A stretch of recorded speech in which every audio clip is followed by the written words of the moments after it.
Okay, we are back at Baldur's Gate.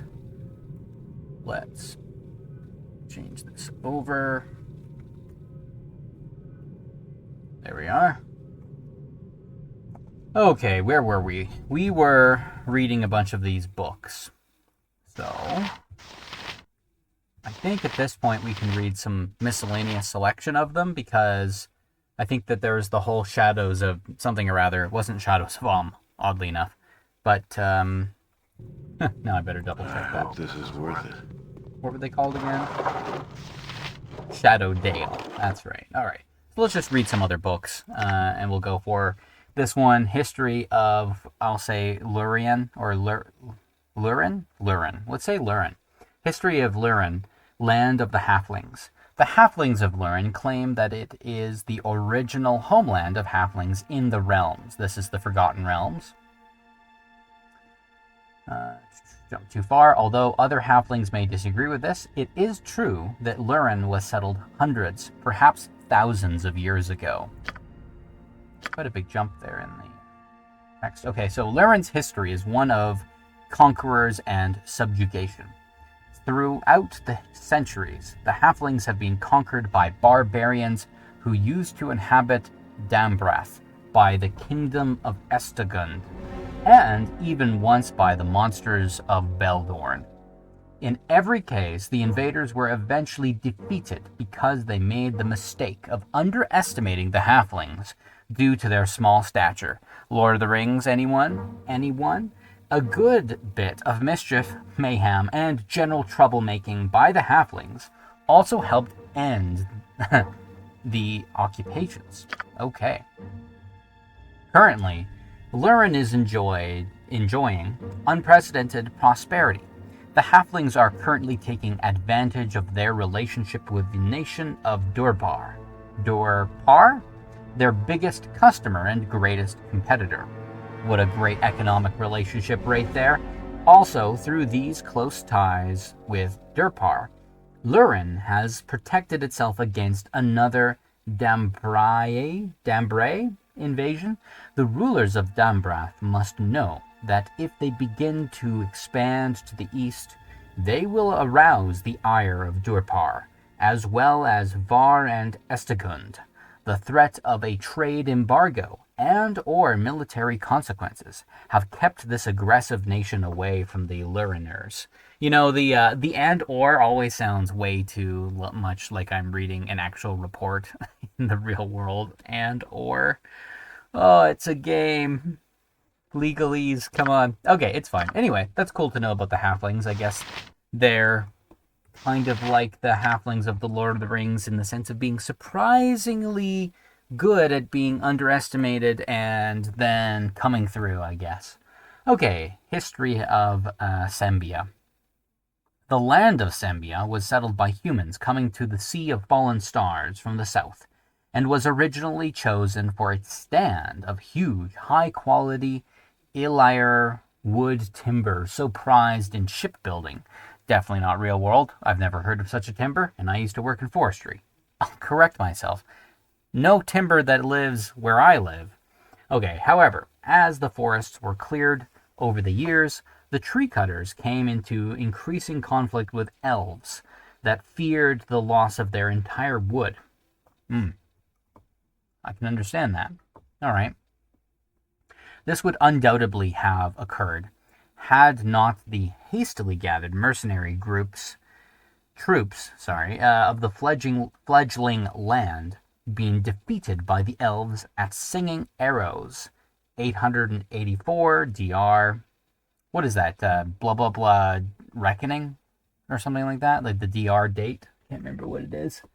This battle convinced distant Chondath to abandon its holdings in the region and allow the immigrant Sembians to establish their independence, though as little more than a collection of rival city-states, much like the Moonsea of Vast of today. It also set the stage for the appearance of the Raven. I personally don't know what the Raven is, but hopefully they'll tell us. The young country grew strong as farms prospered in the newly cleared lands. Craftsmen arrived from the south to take advantage of this chance to acquire land and wealth, bringing their trades with them. Rauthavir, the Raven, unified the city-states and towns in the face of the continuing elven menace.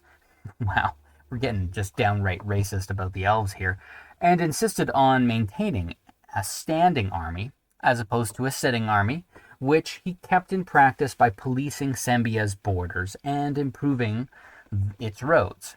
At this time, which is 1913 DR, Sembia became a true nation, not one of those poser nations. The Moonsea's, Dragon Sea's mineral wealth was discovered by humankind at about this time, and pressure began to grow for a trade road through the Elven, big jump through the text here, the Elven woods to make Sembia the world's gateway to all these riches. The Raven went alone as an envoy to the Elven court.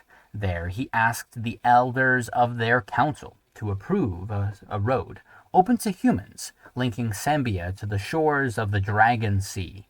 An earlier road had been destroyed during the conflict and was now overgrown. I don't really know much about any of this, the context, like what's the Dragon Sea. I'm pretty sure I looked at the 3rd edition Forgotten Realms D&D book and consumed the map, the beautiful map that they have in that book, but I can't say that I remember it well enough at this stage. Alright, Raven proposed that the elves choose the route and retain control of it and the woods around it, so that no woodcutting or human settlement would occur. The elves had earlier made similar arrangements with the Dalesmen, and had no difficulty with the concept of such an agreement. However, the inhabitants of Velersdale, now Harrowdale, refused the proposal, not wanting or needing such a road at that time.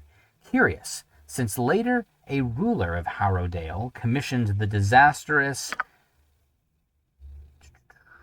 Halifax Trail. Halifax? Not to be confused with Halifax in good old Canada. The elves, not wishing to offend longtime allies, refused Raven's request. Rebuffed, the Raven then threatened to exterminate the isolated elves in Amathoi, the last embattled remnant of the elves of Sambia, if the Elven Court did not cooperate. One thing I just realized, I'm just thinking about the context here, so some of you may not know who the bad guy is that occurs earlier on, that shows up at the very beginning of this game and you fight him later on, spoilers, is the significance of the elves. I won't say what it is, it's an old game, you should probably know by now, or can easily Google it, but the elves are significant, whereas the last book, I'm not quite sure what the significance is of, like, who cares about the halflings? Why would this character care about the halflings? I am interested in knowing that. Why does the bad guy care about halflings? Maybe that will come up. Maybe I should pay attention at some point. I'll notice why halflings are important. Like, why have a book? Other than, the guy's got a library, which is cool, but I assume he's got a library with books tailored to his interests. Anyway, let's keep reading. Okay, so they were rebuffed, the Raven, isolated, lost in battle, the Elven, The elves agreed under this pressure, and Sambia's financial future was secured. Hillsfar, on the shores of the Dragon Sea, became a commercial meeting ground between humankind and elves, as did Elventree. The route the elves chose ran past the base of the Standing Stone as a reminder of earlier, less hostile dealings between humans and elves. Over the years, the elves of Amathoi came north to join their brethren or slipped away to seek Evermeet, leaving their wood to gradually disappear. Sembia grew rich under merchant leaders of increasing wisdom such as Saer, for whom Serb was named, and Selgar, for whom Chancelagaunt, is that right? Chancelagaunt was renamed as Selgaunt. Before his death, Reuthavir the raven saw that these merchants had a strong standing council of merchant elders to advise them and to ensure that no ruler could hold on to power by force of arms.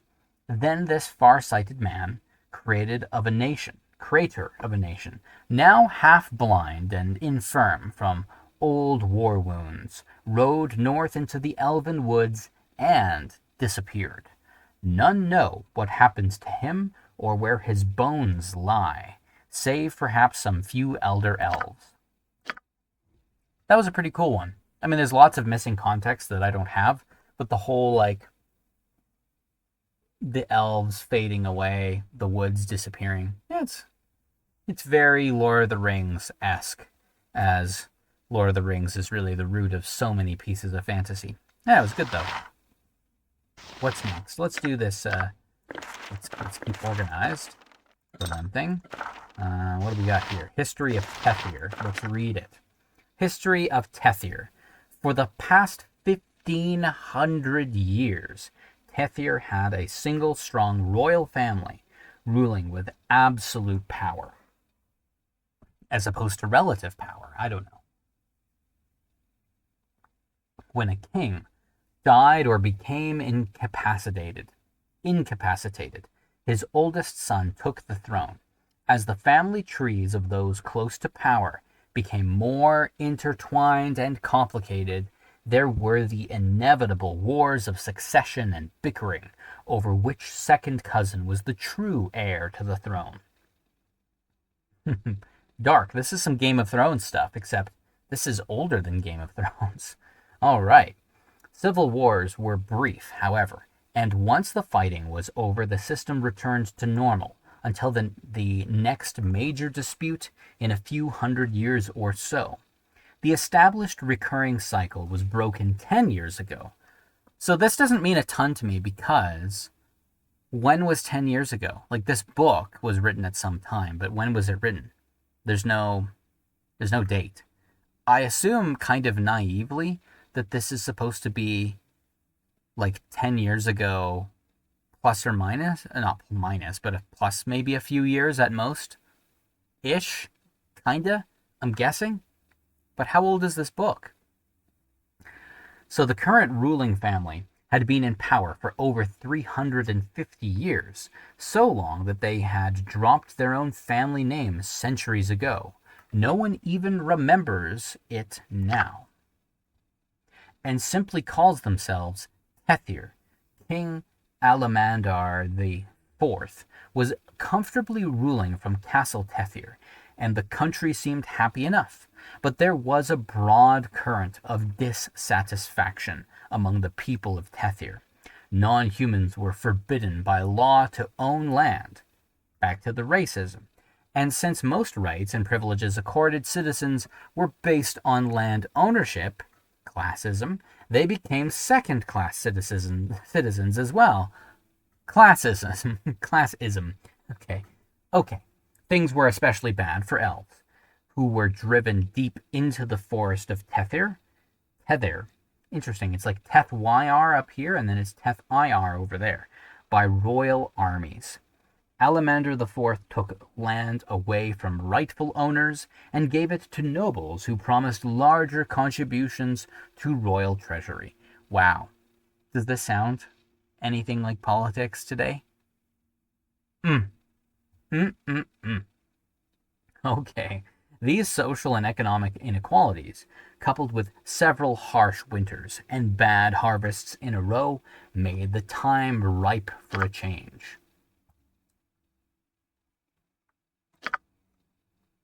It takes more than just a couple of lousy winters to depose a king, however. It takes treachery as well. That sounds pretty dark. In the case of the fall of House of Tethir, it took an ambitious general and an impatient royal heir. Prince Alamander grew tired of waiting for the robust Alamander IV to make room for him. So he struck a deal with General Nashram, Sharboneth, the commander of the king's largest army. While Sharboneth marched his armies toward Tethir, bringing along a sizable group of angry peasants recruited with the promise of land reform. The would-be Alamander V downplayed alarming reports from the king's spies and advisors, silencing the most persistent permanently through murder or exile. By the time Sharboneth's army arrived and laid siege to Castle Tethir, it was too late for loyalists to help, as Sharboneth launched a direct assault on the castle, using the expendable peasants as shock troops. Good old classism right in war. A handful of elite soldiers let in a secret entrance by the prince would eliminate key guards and open the gates.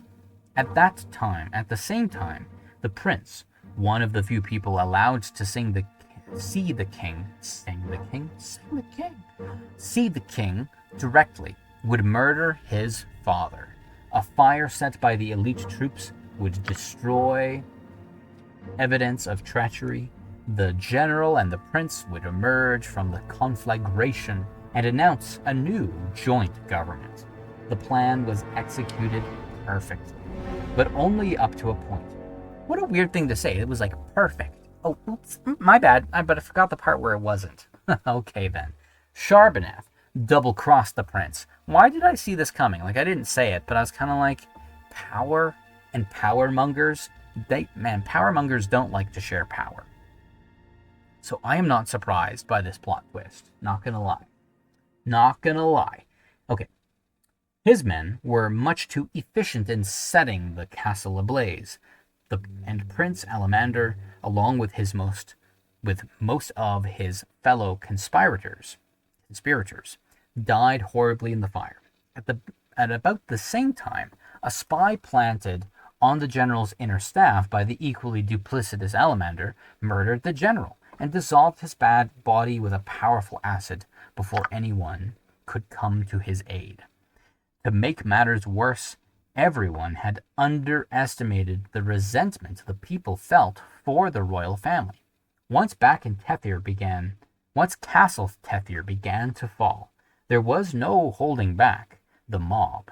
In one night, the proudest, strongest castle in all the country was reduced to a smoking ruin.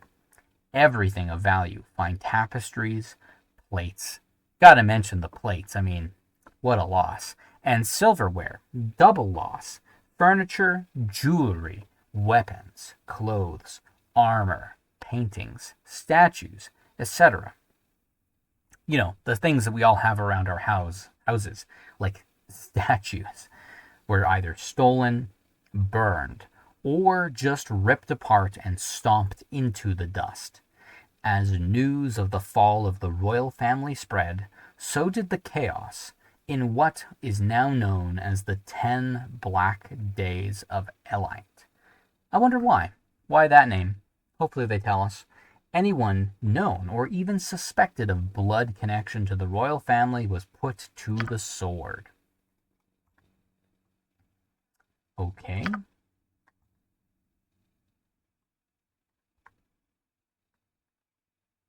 This led to some darkly humorous moments. Don't make a joke out of this. This is murder.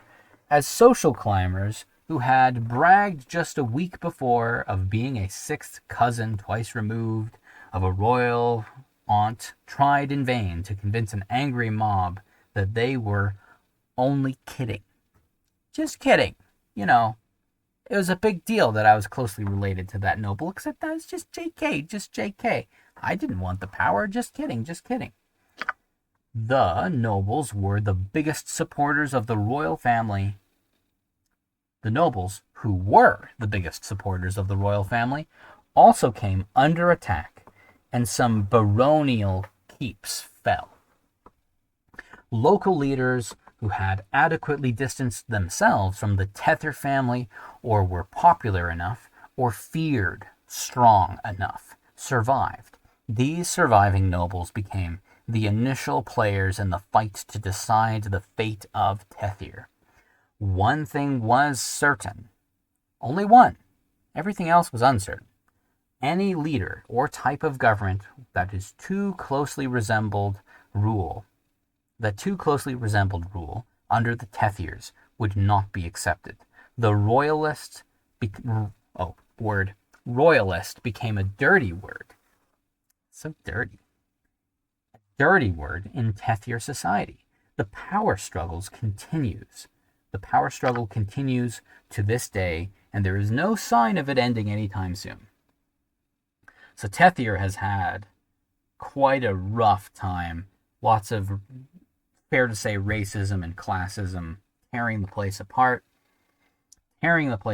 Okay, thank you, Tethir, for your little lesson there. What next? The history of the Chosen of Mistra. Let's do it. History of the Chosen of Mistra. The reason why Mistra, the god of magic, invested a portion of her divine might in mortals is not known. It's just a big mystery. Nobody knows the answer. I don't know the answer. Do you know the answer? If you've read the Forgotten Realms Wikipedia, you might know the answer, but don't tell me. I don't know yet. One of the more popular theories, and one that is gaining more support in light of the goddess' other actions during that period, is that Mistra foresaw the time of troubles, where gods were made flesh and forced to walk the earth. We saw that at the beginning. Okay. And her own passing at the hands of Helm. I forget which god Helm is, but Helm is a god. And chose to give some of her power to mortals in order to ensure that her successors, the female mage, Midnight, as it turned out, would have a number of nearly immortal allies in the struggle against the schemes of the gods. The now dead Bane, which is an evil god, Miracle, which I think was also like an evil god of death or something. Can't remember what Bane was. And then Baal, like the throne of Baal, like this game that we're playing, the Lord of Murder. Yeah, that one. Okay. Who precipitated the times of troubles by stealing the tablets of fate? Well, yeah, wasn't there some like higher god that got really angry about that? The theory goes on to suggest that Mistra informed Azuth, maybe that's the higher god, I can't remember, at approximately the year of the rising flame, 0 by blah blah blah's reckoning, more than 1,300 years before the times of troubles. That's a lot of foresight right there. 1,300 years to prepare. Whew. I bet you that went through like all of the stages of people accepting it and denying it and being like culture war about it for ages until it finally happened. Okay, that some of her power must be put into the hands of mortals who would then become known as Mistra's Chosen. I've heard that before. I'm not sure exactly from where. Some Forgotten Realms thing, no doubt, because that's the setting, but I don't know what. But yeah, okay. So, it would give the Chosen the innate ability to heal quickly and would give them lifespans far greater than those ordinary mortals. I want to say that Elminster is a Mistra's Chosen, but I actually don't know. I'm not sure.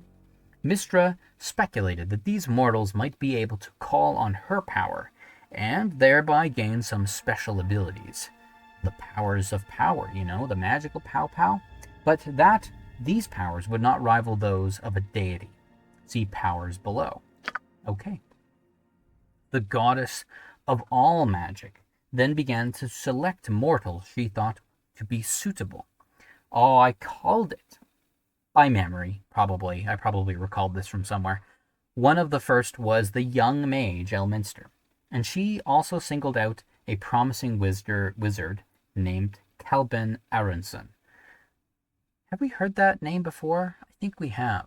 From one of the other books, like the Shadowdale, History of Shadowdale, maybe? Aronson. Sounds familiar. Both have proved to be worthy and capable receptacles of her power.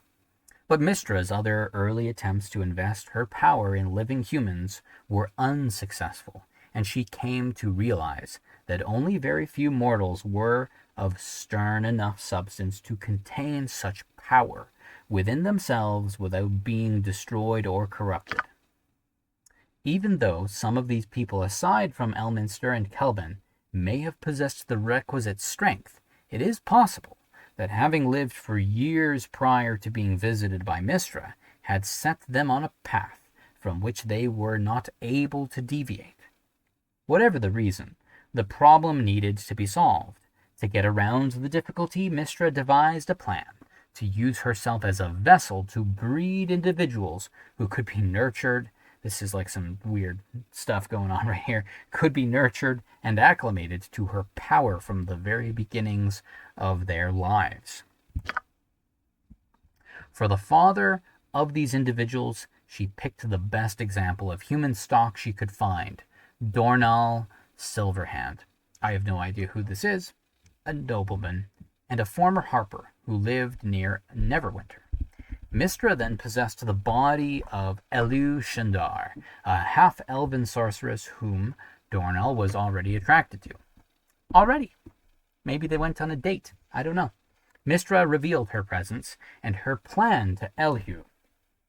I don't know who Elhu is, but we're going to find out. Who happily and eagerly agreed to have the goddess share her body.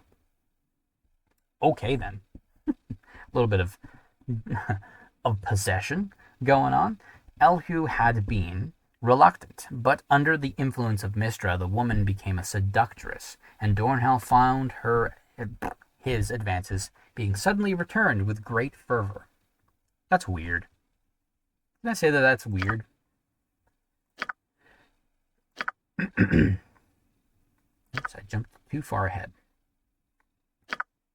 Dornall and Mistra Elhu were wed in the year of drifting stars 760 DR. Blah blah blah's reckoning. The first of 7 daughters, Anestra Sylune, was born the following winter. Sylune's 6 sisters emerged at 1-year intervals thereafter. Nice and regular. No like stochastic process, certainly not like a counting process or a renewal process, certainly not exponentially distributed inter-arrival times, just nicely spread out. Okay. So I lost where I was with that. Was born, right. Endu, Illustriel, Ambara, Dove, not to be confused with Dove shampoo, I'm sure. Athena, not to be confused with Athena from the Greek pantheon. Astorma, she preferred the shortened Storm these days. Anamanu, Laurel, Alasra, Shantrantra. Okay, somebody had fun making these names up. Known today as Symbol, and Er Sai Kiliu, or something like that. These siblings have become known as Realmsian lore at the Seven Sisters. Dornall, who had been kept in the dark about his wife's true nature through the years, presumably because Mistra didn't want to risk losing his services, was disappointed and nearly distraught by the time his 6th child was born, and had always wanted sons as well as daughters. That would be quite a shocker, to find out that the person you fell in love with was actually kind of the physical body was some person that got possessed by a deity. Pretty wild, if you ask me.